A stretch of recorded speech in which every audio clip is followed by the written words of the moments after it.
ओम शांति शांति शांति। ओम। आजीवन स्वस्थ कैसे रहें, इस विषय में बात करते हुए रोगों के विषय में, सबसे पहले ज्वर के विषय में हम बात कर रहे थे। अनेक प्रकार के ज्वरों के लक्षणों के विषय में हमने बात की, जिसमें सबसे अंत में आम ज्वर के विषय में बात की। तो आम ज्वर जो है उसमें स्रोतरोध विशेष होता है और अग्नि का स्थान भ्रष्ट हो जाने के कारण से, मतलब अगले अपने स्थान से च्युत हो जाती है अग्नि, उसके कारण से अरुचि रहती है, अपचन रहता है, पेट भारी रहता है, हृदय में भारीपन रहता है, तंद्रा आलस्य रहता है। तो ये निरंतर बना रहता है ज्वर, आम ज्वर। दोष जो है वो प्रवृत्त नहीं होते, बाहर की ओर नहीं निकलते, और मुंह में जो है काफी लार होती है, जी मिचलाता है,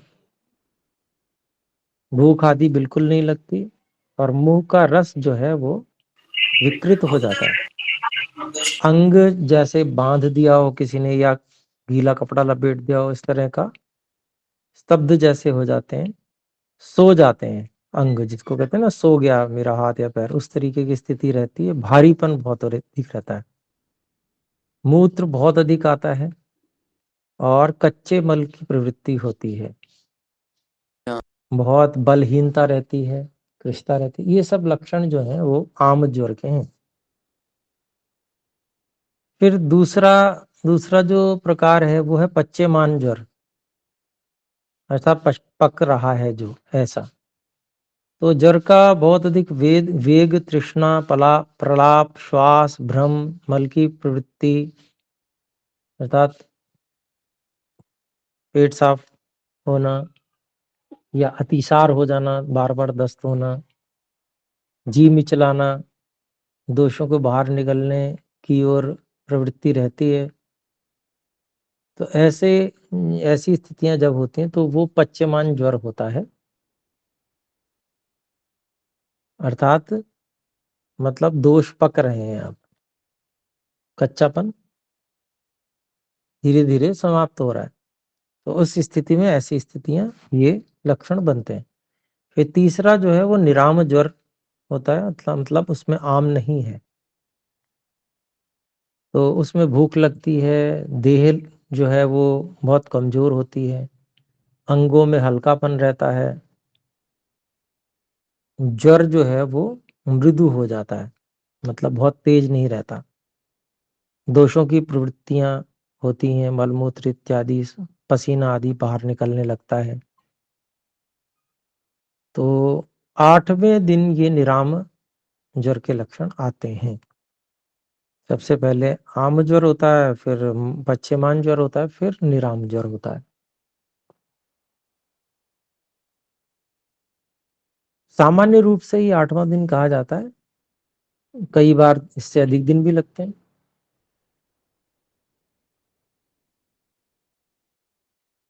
तो तब जो है मुख्य औषधि दी जाती है। उससे पहले पाचन, दोषों का पाचन हो जाए, वैसी औषधियां इत्यादि ही, और इस प्रकार का पानी देना, पिलाना, ये सब रहता है पकाने के लिए। तो फिर उसके बाद में जब जब निराम ज्वर हो जाता है, पूरी तरह से लक्षण प्रकट हो जाते हैं, तब औषध ज्वर की देकर और फिर बिल्कुल ठीक किया जाता है उस समय।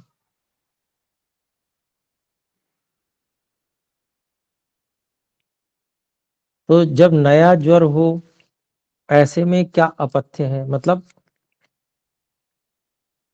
स्रोतों को के लिए अहितकर नहीं है जो, मतलब स्रोतों के लिए हितकर है, अर्थात शरीर के लिए भी हितकर है। तो नए ज्वर में अहितकर क्या है वो पहले बता रहे हैं।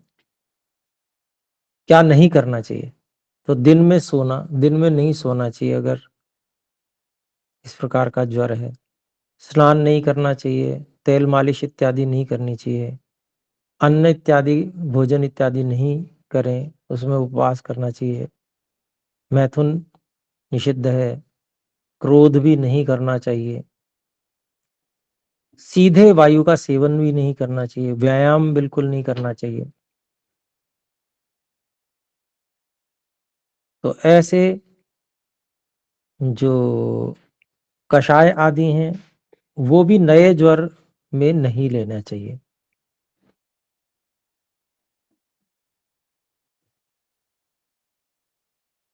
फिर अन्न जो है, कौन सा अन्न मना किया गया है?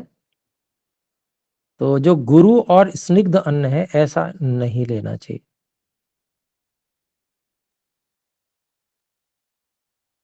तो अभिप्राय क्या है कि जो हल्का से हल्का अन्न है उसका भी निषेध करते हैं, चाहे 5 गुने जल में सिद्ध करके जो चावल बनाए जाते हैं वो भी मना कर दिए गए हैं। तो गुरु भोजन की तो बात ही क्या है, गुरु भोजन तो बिल्कुल ही नहीं देना। ऐसा जो है उपवास रहना चाहिए, बिल्कुल नया ज्वर जो आम ज्वर हो उसमें उपवास होना चाहिए। अगर रोगी बहुत अधिक निर्बल है और वो उपवास को सहन नहीं कर सकता, तब बहुत लघु भोजन, मंड और पेया, मंड कहते हैं माण को, और पेया कहते हैं वैसे ही बहुत पतली सी जो होती है बनाई जाती है, कोई दाल, मूंग की दाल इत्यादि का है ऐसा पानी, इसको दाल का पानी बोलते हैं आजकल।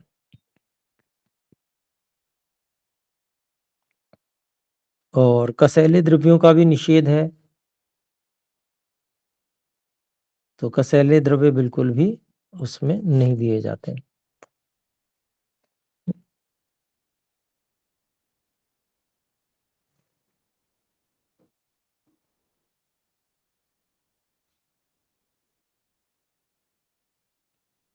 तो नवज्वर में कषाय रस वाली किसी भी कल्पना का और 16 गुना जल डालकर चतुर्थांश अवशिष्ट जो रहता है ऐसा जो काढ़ा है उसका भी सेवन नहीं करना चाहिए, बिल्कुल पूरी तरह से निषेध किया गया है।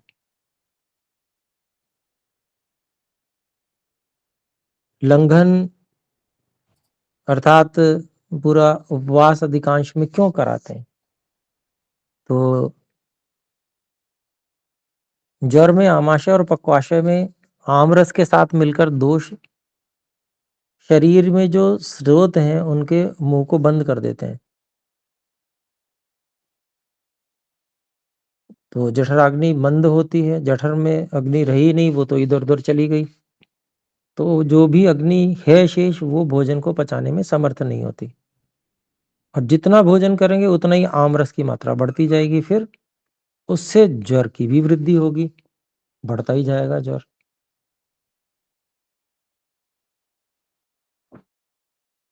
तो अगर इस तरह से लंघन किया जाए या बहुत हल्का भोजन किया जाए, जिससे इतना हल्का भोजन यानी कि जिसको पेय आदि कहा है, जो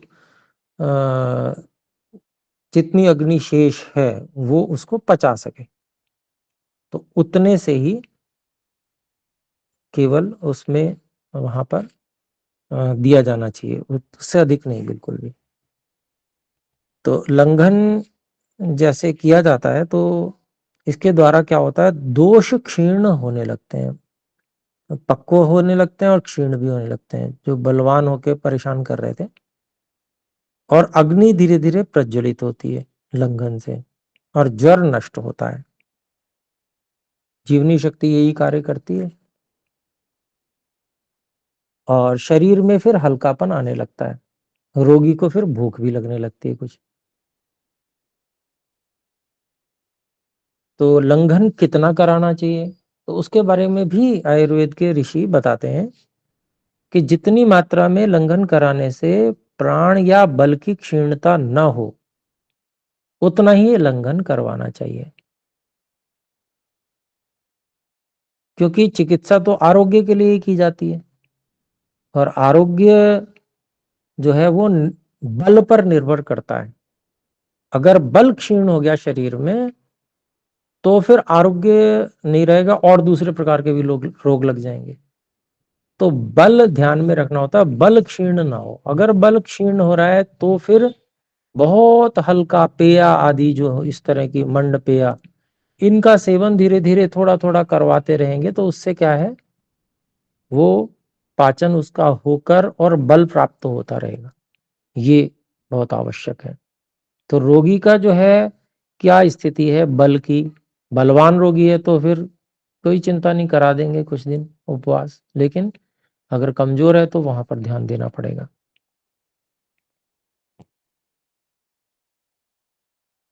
दोषों का जो पाचन है वो लंघन से, पसीना लाने से, स्वेदन कराने से, समय बीतने से, और यवागु आदि कुछ जो पाचक द्रव्यों से सिद्ध की हुई जो यवागु होती है, ऐसे तिक्त रस से सिद्ध की हुई जो यवागु है, तो ये जो है आम दोषों को पकाने के लिए तरुण ज्वर में दी जाती है। तो लेकिन उसकी भी मात्रा बहुत सावधानी से दी जाती है। फिर जो ज्वर वाला रोगी है उसको पीने के लिए जल कैसे दिया जाता है? तो अगर वातज और कफज ज्वर है और रोगी को प्यास लगे तो गर्म जल पीने को देना चाहिए। तो गर्म जल का अभिप्राय क्या है कि पानी आग पर गर्म किया हुआ हो ये जरूरी नहीं है, बल्कि उसमें कुछ सौंठ आदि द्रव्यों में पकाया हुआ जल, उसको शीतल करके दिया जा सकता है। तो वो गर्म ही हो जाता है जल, ठंडा होने के बाद भी वो उसमें उष्णता का अंश रहता है सौंठ आदि के द्वारा। ऐसे ही अगर और प्रकार से किसी प्रकार से कोई लोग मद्यपान करते हैं उसके कारण से ज्वर हो जाता है, तो या पैत्तिक ज्वर होता है, पित्त प्रधान ज्वर होता है, तो फिर जो कड़वे रस होते हैं उनसे सिद्ध जो द्रव्य हैं, द्रव्यों से सिद्ध जो जल है उसको उसको शीतल करके पीने के लिए दिया जाता है। क्योंकि जो कड़वे द्रव्य होते हैं वो स्वयं अपने स्वभाव में भी शीतल होते हैं। तो एक तो जल की शीतलता, दूसरा और द्रव्य जिनसे सिद्ध किया वो भी शीतल हैं, तो वो शीतलता पित्त को शांत करने में काम आती है।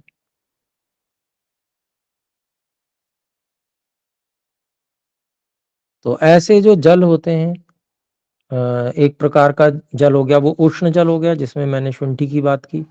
दूसरा कड़वे पदार्थों से साधित, तिक्त द्रव्यों से साधित जो शीतल जल है, ये दोनों ही प्रकार के जल दीपन, पाचन, ज्वरनाशक, स्रोतों को का शोधन करने वाले, बल को बढ़ाने वाले, रुचि को बढ़ाने वाले, पसीना को लाने वाले, कल्याणकारक होते हैं ये।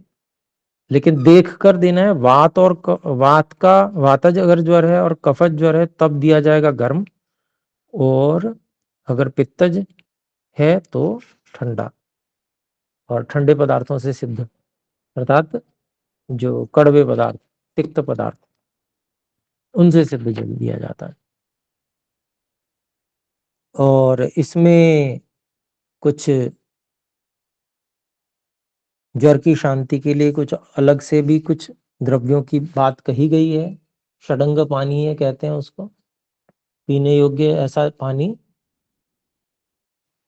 जिसमें मोथा, पित्त पापड़ा, खस, चंदन, गंधमाला और शुंठी, ये 6 चीजें उसमें डाली जाती हैं। उनको उबाल लिया जाता है, उबाल के ठंडा करके प्यास लगने पर आम ज्वर में रोगी को वो देते हैं। उससे ये सारा जो पाचन इत्यादि है वो आम पाचन करने वाला होता है ये जल।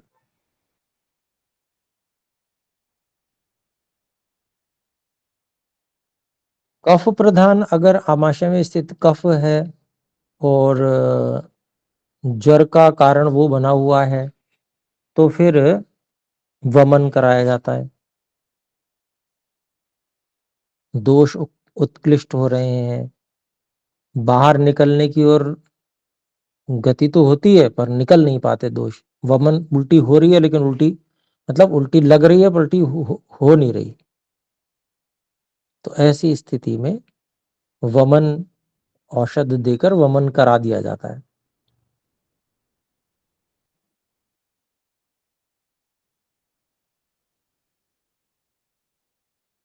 तो ये सब जो भी चिकित्सा है वो जो अनुभवी वैद्य होते हैं उनके निर्देशन में ही होती है। वमन आदि जो है स्वयं वमन द्रव्यों से स्वयं कोई प्रयोग नहीं किया जाता है। वो जो औषधियों की कल्पना है वह वैद्य ही करते हैं, और वो ही मात्रा की भी बलाबल देखकर और सभी स्थितियां देखकर तब वो कराते हैं। तो और अपने आप कभी करना हो तो सामान्य तरह से उल्टी सबको करनी आती है, उंगली डालकर जीभ को दबाना अंदर तो उल्टी हो जाती है, तो सामान्य बात है, वो करने में कोई हानि नहीं है। लेकिन जिसको कहते हैं ना कि जो वमन द्रव्य होते हैं वो दोषों को पूरे स्रोतों में से खींच के बाहर ले आते हैं और फिर वमन होता है, तो उसका अलग लाभ है। सामान्य रूप से करेंगे तो थोड़ा बहुत निकल जाएगा, कफ थोड़ा बहुत आराम आ जाएगा। तो जो वैद्य की के निर्देशन में जो कार्य होगा वो विशेष और अच्छा और रोग को शांत करने वाला होगा। और अगर ये सब निर्धारण वमन किसको कराना है नहीं कराना है ये सब वैद्य का कार्य है।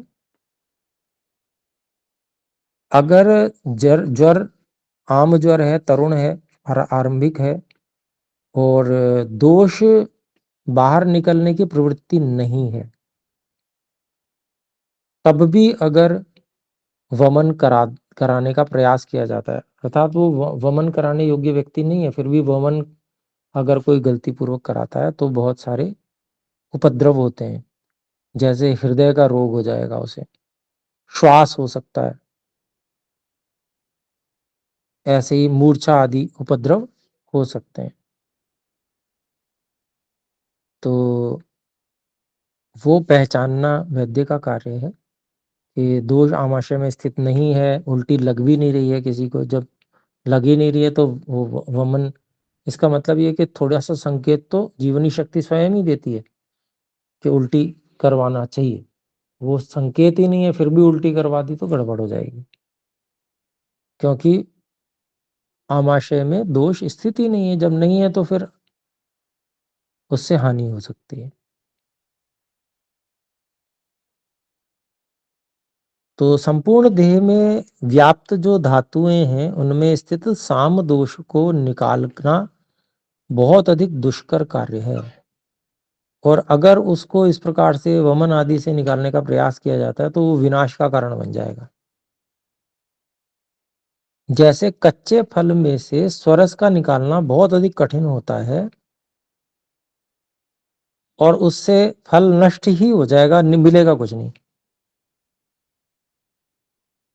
तो ऐसे ही कच्ची स्थिति में दोषों को निकालने का प्रयास वो प्राण हरण करने जैसा हो जाएगा।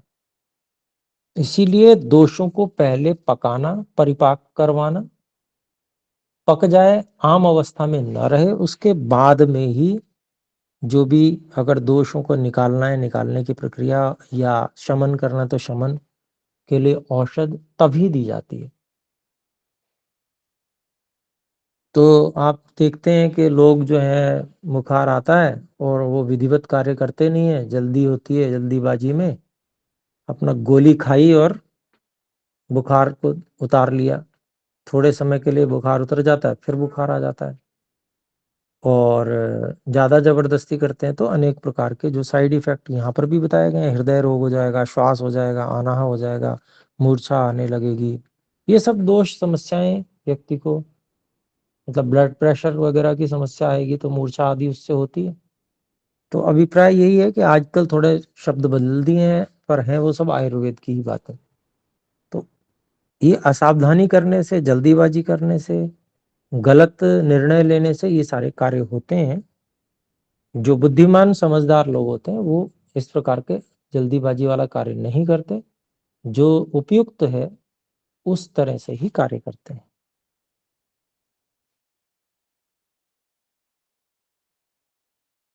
तो बहुत सारी यवागुएं भी दी जाती हैं वमन और लंघन कराने के पश्चात।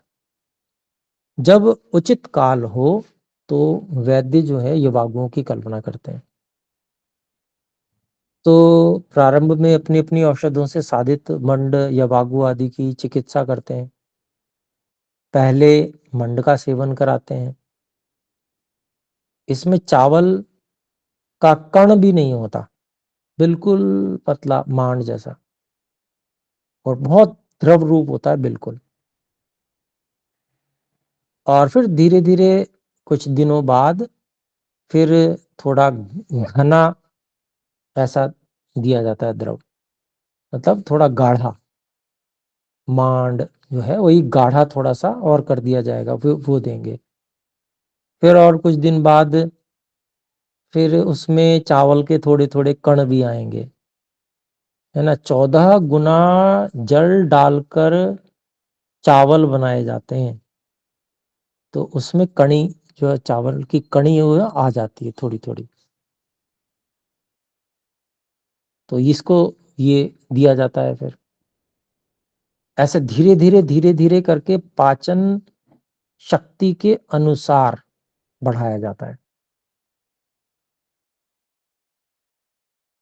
फिर उसके बाद में पहले तो ये 14 गुना जल से सिद्ध करते हैं, फिर 6 गुना जल से डालकर पकाया जाता है। फिर कुछ दिनों बाद उस वो दिया जाता है चावल का।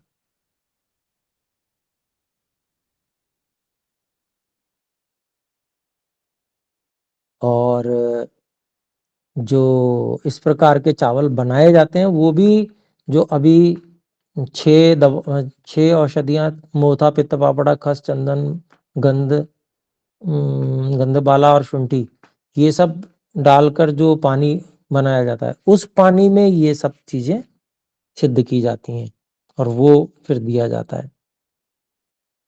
तो ऐसे करके सावधानी से फिर धीरे धीरे अग्नि को बलवान बनाया जाता है। फिर वो व्यक्ति सही होकर एकदम बलवान बन जाता है, स्वस्थ। सारी उसकी जो स्वस्थ के लक्षण है वो उसमें दिखते हैं। तो धीरे धीरे जब ये बढ़ाया जाता है, तो जब तक ज्वर मृदु नहीं होता, सामान्यतः 6 दिन तक जो है मंड मांड का ही प्रयोग कराया जाता है। और बिल्कुल जो पतली जवागु है जिसमें थोड़ी थोड़ी कणी आ रही है चावल की, यह ये 6 दिन तक प्रयोग कराया जाता है। तो जैसे पहले जो अग्नि हवन कुंड में प्रदीप्त की जाती है, तो कैसे की जाती है, तो पहले पतली पतली समिधाएं, छोट बारीक बारीक सी समिधाएं वो लगाते हैं और फिर उसमें अग्नि धीरे से स्थापित करते हैं और वो जलने लगती है। जब तेज अग्नि हो जाती है तो उसी में फिर मोटी समिधाएं भी रखी जाती हैं, वो भी आग पकड़ लेती हैं। तो ऐसे ही ये भी कार्य करते हैं। तो ये जो क्रम है इसमें विशेषता क्या है कि ये बहुत हल्के और सुपाच्य होते हैं, जिसके कारण से अग्नि को ये बहुत प्रदीप्त करते हैं। और वात का, मूत्र का और पुरीष का दोषों का अनुलोमन भी करते हैं ये। और जब व्यक्ति भोजन इत्यादि शुरू कर देता है कि भाई बुखार हुआ, उसके बाद में उसने सामान्य भोजन शुरू कर दिया, तो उसके साथ में ये समस्याएं रहेंगी। वायु का अनुलोमन ठीक से नहीं होगा, अनुलोमन नहीं होगा तो ऊर्ध्ववात होगी, ऊर्ध्ववात होगी तो फिर तंद्रा, ये वो पता नहीं कितनी तरह की समस्याएं आती हैं।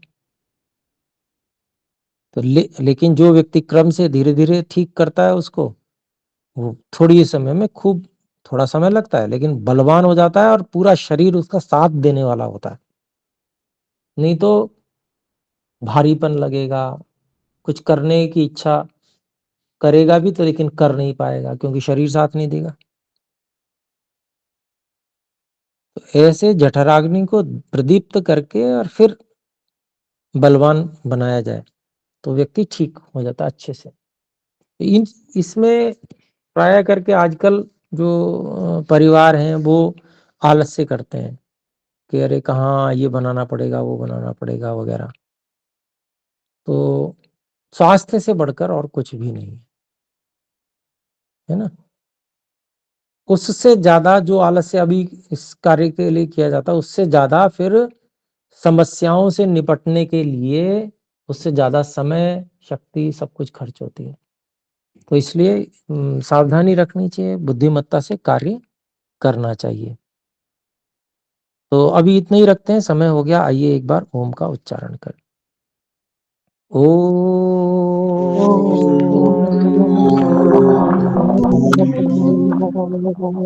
सभी को सादर नमस्ते जी। नमस्ते गुरुजी। Very good.